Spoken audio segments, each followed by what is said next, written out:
Okay, no, ang vlog na ito ay para sa mga kagaya nating trainer, no, yung mga lecturer, yan, nationwide, no, magsisilbi itong tip para sa atin, no, kasi napakahirap ang isang trainer, lalo na yung mga audience mo is hindi mo kilala o mga bago mong kilala, kahit sabihin man natin parehas kayo ng profession, hindi pa rin ganun kadali. Although maganda kasi itong ganitong trabaho. Kaya iko-consideran nyo na lang itong tip, no, para sa inyo.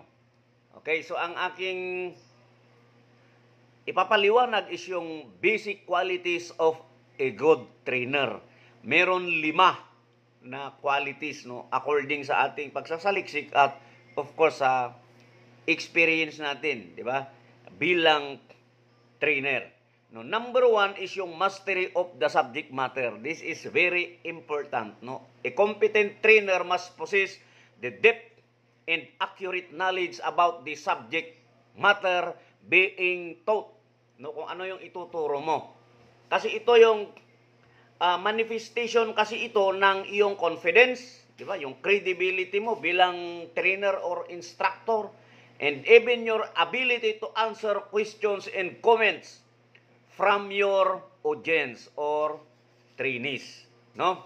Para magawa mo to, at least kailangan talaga na sapat yung kaalaman sa pamamagitan ng pananaliksik, and the most important is meron ka talagang actual and real experience about the subject matter na iyong ituturo para maging master mo siya. Pangalawa, understanding of the trainees. Kasi ito yung sinasabi ko, ng lecturer mahirap, no? Lalong-lalo na kung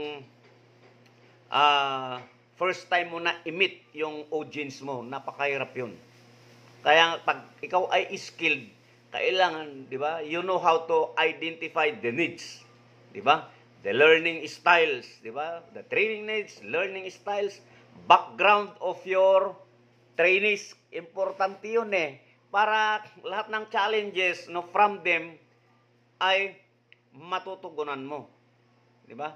Kaya mahalaga yun. At siyempre, ang awareness mo kasi tungkol sa trainees mo, di ba? Yung makapagbigay ng tailored fit na delivery, di ba? On how to present yung learning na ibibigay o ipagkakaloob mo sa kanila, no, bilang trainees. Ayan. Number 3, itong kailangan meron kang enough knowledge of training principles and techniques. When we say training principles, di ba? This is about your proficiency, no, about the instructional design, di ba?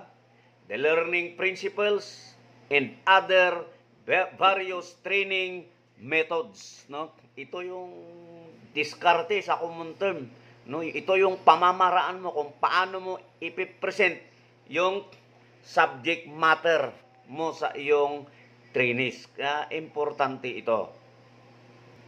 Maraming paraan, pero nga depende nga sa iyong mga trainees, no? Either lectures, di ba? Simulations, group work, di ba? Basta marami, pero siyempre kailangan bago mo gawin ito, kaya kailangan ma-profile mo muna yung capability, di ba? O personality as a whole ng iyong mga trainees.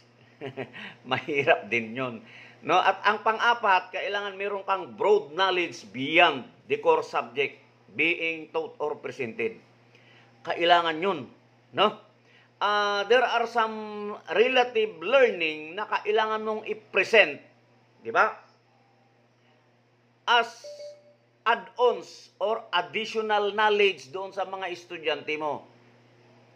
And at the same time, magagamit mo ito para maipaliwanag lalo sa kanila kung ano yung ibig mong iparating. No, kaya nga kailangan meron kang broad knowledge, di ba? Huwag yung gagawa ka ng istorya na pampatawa lang, no? Dapat mas maganda No, pwede rin naman 'yun kasi diskarte 'yun ng isang trainer para ma-maintain mo yung focus, yung interest ng mga trainee mo. Pero mas maganda kung related ito doon sa subject matter. 'Di ba? Dagdag kaalaman na related doon sa subject matter or core subject, no? Yan ang pang-apat. At ang panglima is yung professionalism mo and appreciation of the field.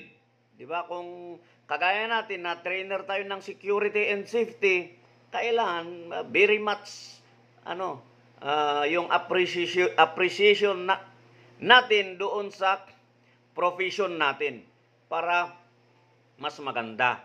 No, sabi nga dito, a good trainer must values his or her profession, respect the ethics and responsibilities, and it is committed to lifelong learning growth within his or her field of profession. Kaya nga may mga trainer na nagsasabi, practice what you preach. Di ba? Dapat kung ano yung itinuturo mo, siyempre kailangan alam mong panindigan, no, sa harap mismo ng mga trainees mo, no, para magkaroon ka ng moral ascendancy and so on and so forth. Di ba?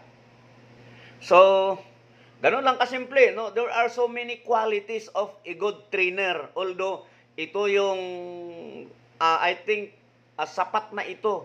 Di ba? Pag magawa ng isang trainer na gaya natin, di ba? Enough na ito para ma-present niya ang kanyang talakayan or discussion ng maayos at mahusay doon sa audience niya o trainees. Yan. So, in the next vlog, magbibigay ulit tayo ng dagdag kaalaman, no, para sa ating mga followers.